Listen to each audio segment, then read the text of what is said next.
Welcome to Tip Tuesday. We've already gone over a few things like how to create a slip knot and how to hold your hook and your yarn. So I thought today I'd go over how to read a yarn label. All right, let's go. Voiceover Julie here. So what I'm using today as my example is Crafter's Secret Big Idea yarn from Hobby Lobby. So the first thing I want to point out is what this skein of yarn is made of. And yes, that is the name for this little swirl ball of yarn is skein. Some people say skein, I say skein, potato, potato. So tomato, tomato. Anyway, so as you can see, this is 100% acrylic. Now, another sneaky little bonus tip here is that not all acrylics are alike. There are some that are much harder than others. I really like using this one from Hobby Lobby because to me it is much softer. Next, if I draw your attention up closer to the top where it says net twice, net and net, you'll see the weight, how much weight the yarn is, that skein right there, and how much yardage. I've never used yards for anything other than yarn. So you will learn really quickly how much yardage you need for your yarn. Say that 10 times fast. I wanted to also add that you will learn that as you start creating more and more projects.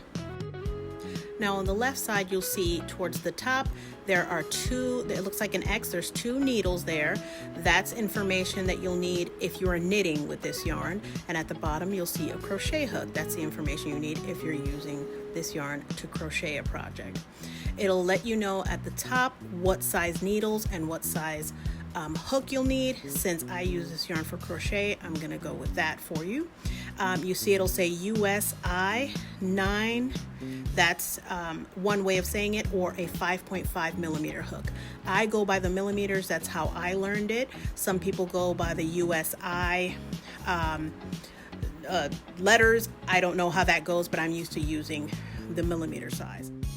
Now the last thing I want to mention that's really important, if you are buying a skein of yarn for a project that you need and you're not sure how much yarn you need for that particular project, go ahead and get a few of those, because sometimes if you buy one and you run out and you need to go back to the store to get more, they're not from the same dye lot and the colors will not match exactly. It hasn't happened to me yet, but I've seen it happen to plenty of people. So try to avoid that if you can. Buy more than one skein if you have a larger project. That is all for today's Tip Tuesday. Thank you so much for watching. I will see you next Tuesday. And if you wouldn't mind, hop over to my YouTube channel at 6 Little Loops. Give me a few likes and subscribe. And I think I may consider moving these over to YouTube or maybe doing both, but I'm not sure yet. But anywho, thanks a lot.